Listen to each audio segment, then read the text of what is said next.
నమస్తే, welcome to burning topic. ED మరో కీలక చర్య చేపట్టింది. కాంగ్రెస్ అగ్రనేత ఎంపీ ప్రియాంక గాంధీ భర్త అయిన రాబర్ట్ వాద్రా మీద ఈడీ తాజాగా ఛార్జ్ షీట్ దాఖలు చేసింది. రాబర్ట్ వాద్రా వ్యాపారవేత్తగా కొనసాగుతున్నారు. ఇక బ్రిటన్కి చెందినటువంటి ఆయుధ వ్యాపారి సంజయ్ భండారీకి సంబంధించిన మనీ లాండరింగ్ కేసుతో వాద్రాకు కొన్ని సంబంధాలు ఉన్నట్లు ఈ ఛార్జ్ షీట్లో ఈడీ ఆరోపించింది.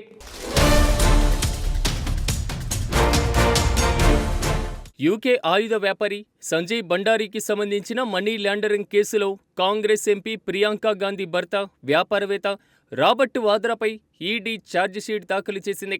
ఢిల్లీ రౌస్ ఎవెన్యూ కోర్టులో ఈడీ అధికారులు ఛార్జిషీట్ సమర్పించారు. ఢిల్లీలోని ఆయుధ వ్యాపారి సంజయ్ భండారీ ప్రాంగణంపై 2016లో ఆదాయపు పన్ను శాఖ అధికారులు దాడులు నిర్వహించారు. డిజిటల్ డేటా, ఇతర డాక్యుమెంట్లను స్వాధీనం చేసుకున్నారు. ఇందులో రాబర్ట్ వాద్రా పేరు వెలుగు చూసిందని, లండన్లోని ఓ స్థిరాస్తితో వాద్రాకు సంబంధం ఉందనే ఆరోపణలు కూడా వచ్చాయి. ఈ క్రమంలోనే 2017 ఫిబ్రవరిలో ఈడీ నగదు అక్రమ చలామణి చట్టం PMLA కింద భండారీ ఇతరులపైన కేసు నమోదు చేశారు.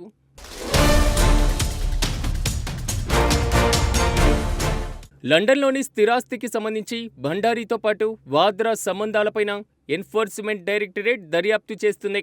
ఇందులో భాగంగా గతంలో వాద్రాను విచారించింది. ఆయన ఈ ఆరోపణలను ఖండిస్తూ వచ్చారు. ఇదిలా ఉండగా 2016లో ఐటీ దాడులు జరిగిన వెంటనే సంజయ్ భండారీ లండన్కు పారిపోయారు. అతడి అప్పగింత అభ్యర్థనను బ్రిటన్ కోర్టు తిరస్కరించింది. అయితే ఇది వాద్రాపైన ఈడీ దాఖలు చేసిన రెండో ఛార్జిషీట్. హర్యానాలోని షికోహిపూర్లో జరిగిన భూ ఒప్పందంలో అక్రమాలు చోటు చేసుకున్నాయంటూ నమోదైనటువంటి కేసులో ఈ ఏడాది జులైలో వాద్రాపైన ఈడీ మొదటి ఛార్జిషీట్ వేసింది. ఢిల్లీ కోర్టు జులైలో అతనిని పరారీలో ఉన్నటువంటి ఆర్థిక నేరస్తుడిగా ప్రకటించింది.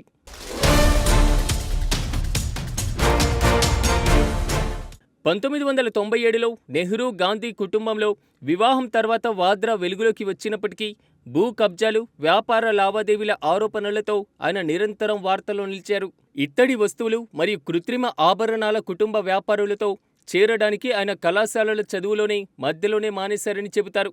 1997లో వాద్రా ఇత్తడి హస్తకళలు మరియు ఫ్యాషన్ ఉపకరాలతో వ్యవహరించే ఆర్టెక్స్ను ప్రారంభించారు. తర్వాత ఆయన ఆతిథ్యం మరియు రియల్ ఎస్టేట్ రంగంలో కూడా అడుగుపెట్టారు.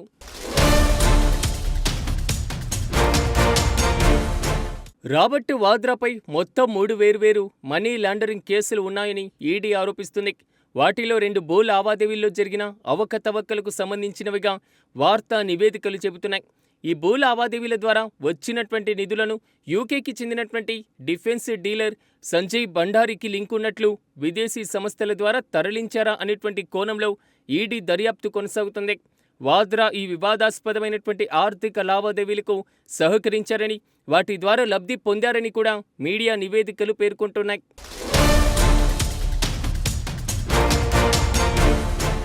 ఈ కేసులో సంబంధాలు ఉన్నాయంటూ ఆరోపణలు వచ్చిన తర్వాత 2019లోనే ఢిల్లీ హైకోర్టు రాబర్ట్ వాద్రాకు ముందస్తు బెయిల్ను మంజూరు చేసింది. సంజయ్ భండారీ కేసుపై పెద్ద ఎత్తున జరుగుతున్న దర్యాప్తు నేపథ్యంలో రాబర్ట్ వాద్రా పేరును ఈడీ తన ఛార్జ్ షీట్లో చేర్చడం గమనించదగ్గ విషయం. రాబర్ట్ వాద్రాకు పరిచయస్తుడిగా ఆరోపణలు ఎదుర్కొంటున్న సంజయ్ భండారీ వ్యవహారం ఈ కేసులో కీలకం.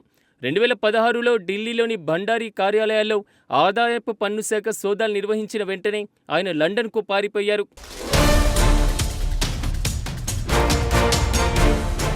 ఆ తర్వాత ఢిల్లీ ట్రయల్ కోర్టు భండారీని పరారీలో ఉన్న ఆర్థిక నేరస్తుడిగా ప్రకటించింది. అయితే ట్రయల్ కోర్టు ఇచ్చినటువంటి ఈ ఆదేశాన్ని సంజయ్ భండారీ ఢిల్లీ హైకోర్టులో సవాల్ చేశారు.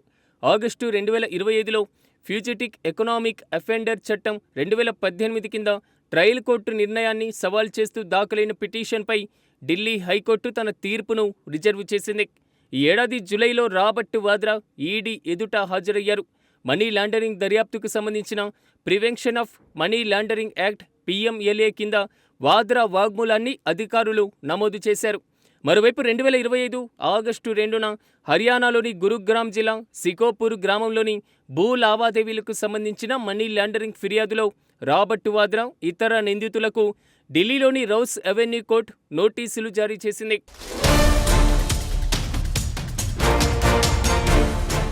నిందితులకు PMLA సెక్షన్ 4 కింద గరిష్టంగా 7 ఏళ్ల జైలు శిక్ష, ఆస్తులను జప్తు చేయాలని ఈడీ కోరింది.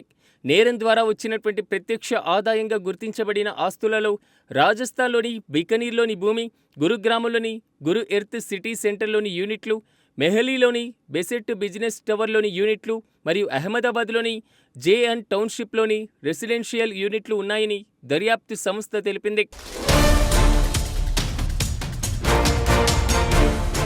ఇక రాబర్ట్ వాద్రా మీద వరుసగా 2 ఛార్జిషీట్లు నమోదు కావడంతో ఈడీ దూకుడేంటో అర్థమవుతుంది.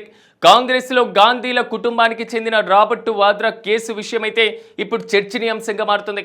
ఏం జరుగుతుందో చూడాల్సింది ఉంది.